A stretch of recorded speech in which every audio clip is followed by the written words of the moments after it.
Iran से एक इंतहाई अफसोसनाक खबर सुनने को मिल रही है कि ईरानी सद्दर इब्राहिम रईसी का हेलीकॉप्टर क्रैश करके तबाह हो गया और इसकी अंदर इनकी शहादत कंफर्म हो चुकी है इनन इल्लाई वैना अलैहि राजियों। ये वाकया दरअसल उस वक्त पेश आया जब इब्राहिम रईसी आज़रबाईजान के सद्दर के साथ मिलकर कई और दूसरे मुआहिदों पर दस्तखत करने के बाद 2 डैम का इफ्ता करने के लिए यहां पर आए थे। इस हादसे के वक्त वो ईरान की हदूद के अंदर यानी ईरान के सूबे जिसका नाम आज़रबाईजान है इसके अंदर मौजूद थे। ये टोटल 3 हेलीकॉप्टर थे जिनमें से 2 आगे मौजूद थे जबकि एक हेलीकॉप्टर पीछे मौजूद था जिसके अंदर ईरान के सद्दर इब्राहिम रईस ही, इसके अलावा ईरानी वजीर खारजा, ईरान के सूबे आज़रबाईजान के गवर्नर, कुछ मजहबी शख्सियात के अलावा डिप्लोमेट्स और इनके बॉडी गार्ड भी इस हेलीकॉप्टर के अंदर मौजूद थे। ये ईरानी वजीर खारजा दरअसल वही हैं जब पाकिस्तान और ईरान के दरमियान बलोचिस्तान के इशू को लेकर मसला बना, दोनों मुल्कों ने एक दूसरे के इलाके पर स्ट्राइक की तो इन्हीं का बयान था कि ईरान और पाकिस्तान दोनों मुसलमान भाई हैं, दोनों को आपस के अंदर झगड़ने की कोई जरूरत नहीं। इसके अलावा कुछ ही दिन पहले ईरानी सदर ने पाकिस्तान का भी दौरा किया जहां पर इनके साथ कई मुआहदे किए गए। इसके अलावा उन्होंने पाकिस्तान के लोगों से बात करने की ख्वाहिश का भी इजहार किया, लेकिन इनका कहना था कि कुछ वजूहात की बिना पर मैं ऐसा नहीं कर पाया जिस इलाके के अंदर ये वाकया पेश आया। दरअसल यहां पर मौसम इंतहाई खराब था, उसके अलावा ये बहुत ही पहाड़ी इलाका या फिर जियोग्राफिकली बहुत ही सख्त इलाका है जहां पर बस जंगल और पहाड़ मौजूद हैं। इब्तदाई तहकीकात के मुताबिक ये माना जा रहा है कि ये हेलीकॉप्टर दरअसल मौसमी खराबी की वजह से क्रैश लैंडिंग की वजह से तबाह हो गया, लेकिन ये खबर कंफर्म होने से पहले ईरानी मीडिया ने इसके बारे में ये क्लेम किया कि ये हेलीकॉप्टर लापता है, इसकी तलाश जारी है। इनको लगता था कि शायद ये हेलीकॉप्टर कहीं पर हार्ड लैंडिंग की वजह से उतर गया होगा, लेकिन उनको अंदाजा नहीं था कि यह हेलीकॉप्टर क्रैश कर सकता है।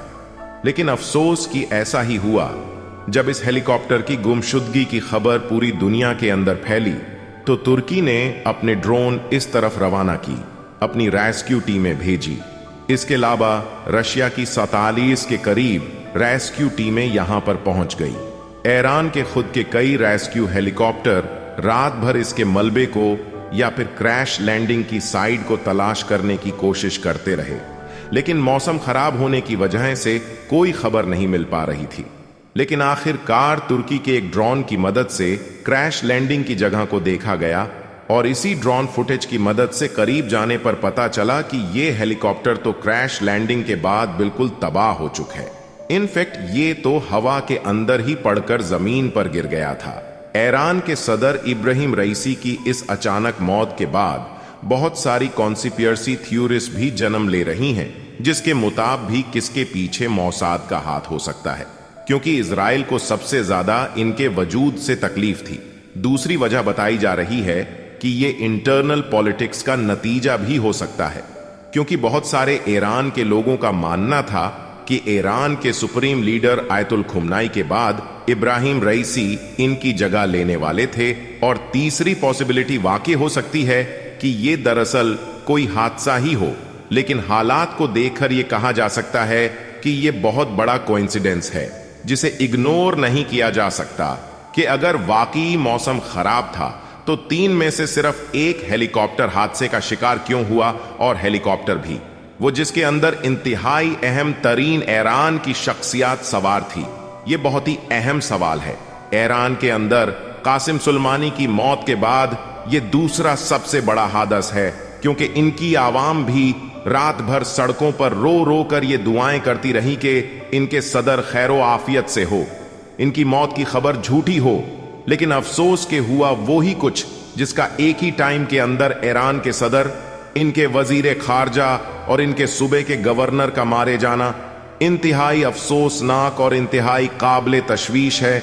इब्राहिम रईसी वो शख्सियत हैं जिन्होंने एक बार फिर से उम्मत मुस्लिमा को इकट्ठा करने की कोशिश की थी, और वो पाकिस्तान के अंदर भी आकर यही कहना चाह रहे थे कि मैं पाकिस्तान की आवाम को यही पैगाम देना चाहता हूं कि तमाम मुसलमान उम्मत मिलकर इसराइल के जुल्म के खिलाफ इकट्ठी हो जाए, तमाम मुस्लिम लीडर्स भी एक हो जाएं। आपको याद है कि तारीख के अंदर यही कोशिश बिल्कुल भुट्टो ने भी की थी। इसके अलावा सदर सद्दाम हुसैन ने भी यह कोशिश की। उसके अलावा लीबिया के सदर मोहम्मर कजाफी ने भी इसकी कोशिश की, लेकिन सब के सब का इंजाम एक ही जैसा हुआ। इसराइल के वजूद से मुतालिक इब्राहिम रईसी ने आखिरी बार क्लियर कट ये बयान दिया था कि हम इसराइल के वजूद को दुनिया से खत्म करके ही दम लेंगे, और आप देखें कि उनका इंजाम भी एक हादसाती मौत की सूरत के अंदर हुआ, जिसका सबसे बड़ा फायदा सिर्फ और सिर्फ इजराइल को ही हो सकता है। सो ये बात लॉजिकल लगती है कि इसराइल के मुसाद का इस हमले के अंदर कोई ना कोई हाथ जरूर होगा, लेकिन खैर ईरान की तरफ से या फिर इंटरनेशनल मीडिया की तरफ से अभी इस बारे में कोई कंफर्म नहीं हुआ, तो हम वक्त से पहले कुछ नहीं कह सकते। ईरान इसके बारे में खुद मजीद इन्वेस्टिगेशन करेगा तो सूरत-ए-हाल वाज़ेह होगी कि दरअसल इसके पीछे कौन है। लेकिन मेरा जहां तक शक है, मुझे इसके अंदर इजराइल की इन्वॉल्वमेंट वाज़ेह तौर पर नजर आती है इब्राहिम रईसी की। इस तरह से अचानक मौत के बाद मिडल ईस्ट पर इसका बहुत ज्यादा असर पड़ेगा, क्योंकि ईरान मिडल ईस्ट का इंतहाई अहम कंडरी है। और आप देखें कि ये असर अभी से पड़ना शुरू हो गया है, क्योंकि इंटरनेशनल मार्केट के अंदर ऑयल की कीमती अचानक से बढ़ने लगी हैं। इसके अलावा ईरान हिजबुल्लाह और हमास को भी माली और अस्करी मदद फराम करता था, जिसकी वजह से वो इजराइल के खिलाफ गज्जा के अंदर लड़ रहे थे। ये मदद और सप्लाई भी काफी हद तक इफेक्ट हो सकती है। लेकिन अगर बात करें कि क्या ईरान के अंदर इसकी वजह से पॉलिटिकल इंस्टेबिलिटी आएगी, तो इसका जवाब है कि ऐसा मुमकिन नहीं है, क्योंकि ईरान के अंदर आज भी पॉलिटिकल सिस्टम ऐसा है कि वहां पर सुप्रीम लीडर अभी तक आयतुल्ला खुमनाई है, जो कि सबसे सुप्रीम होता है। आर्मी, जुडिशरी और इसके अलावा स्टेट मीडिया सब कुछ इसके अंडर होता है। और इसके बाद सदर की बारी आती है, जो कि दूसरा सबसे अहम तरीन होता है। इस हादसे के अंदर इस्तेमाल होने वाले हेलीकॉप्टर का नाम है बेल 212, जिसे अमेरिका ने बनाया है, और ये गवर्नमेंट ऑफिशियल्स और इनके प्राइवेट टूर्स के लिए इस्तेमाल होता है। लेकिन अब इसे अमेरिका नहीं बल्कि कनाडा के अंदर बनाया जाता है। आखिरी बार ये सितंबर 2023 के अंदर यूएई के अंदर क्रैश हुआ था, और अब की बार ईरान के सूबे आज़रबाईजान के फुरेफ्ट, जिसका नाम है डिज़मार फुरेफ्ट, यहां पर गिरकर तबाह हुआ है। ईरानियन अवाम के लिए ये तमाम सदमा एक तरफ, लेकिन इसके बाद सबसे अहम सवाल ये खड़ा होता है कि इसके बाद इनकी जगह कौन लेगा। अच्छी बात यह है कि ईरान के अंदर इसके मुतालिक वाज़ेह तौर पर कानून मौजूद है कि अगर अचानक से सदर की मौत हो जाती है तो इसकी जगह पर वाइस प्रेसिडेंट इसकी जगह ले लेगा, जिनका नाम है मोहम्मद मुख्बर। अरब मुल्कों इराक, कतर और इवन के सऊदी अरेबिया ने भी इस पर गहरे दुख का इजहार किया। इसके अलावा रशिया, चाइना, इंडिया, पाकिस्तान ने भी इस पर गहरे दुख और अफसोस का इजहार किया। इस हादसे की टाइमिंग इंतहाई अहम है, और ये इजराइल के लिए इंतहाई खुशी की खबर है, क्योंकि गजा इसराइल जंग के अंदर ईरान ने इसको बहुत ही टफ टाइम दिया हुआ था। इवन के ईरान ने तो पहली बार डायरेक्ट इसराइल के वजूद पर हमला करने की जरूरत भी की थी, और ये उस सीज का बदला था जब शाम के अंदर ईरान की एम्बेसी पर इसराइल ने डायरेक्ट हमला कर दिया।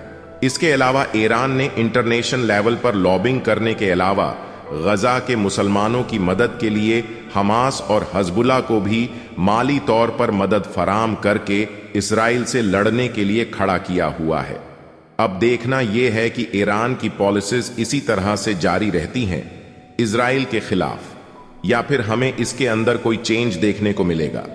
सबसे हैरत की बात यह है कि जब इसराइल को यह बताया गया कि ईरान के सदर पिछली रात से गायब हैं, तो इसराइल का जवाब बड़ा मशकूक कून था।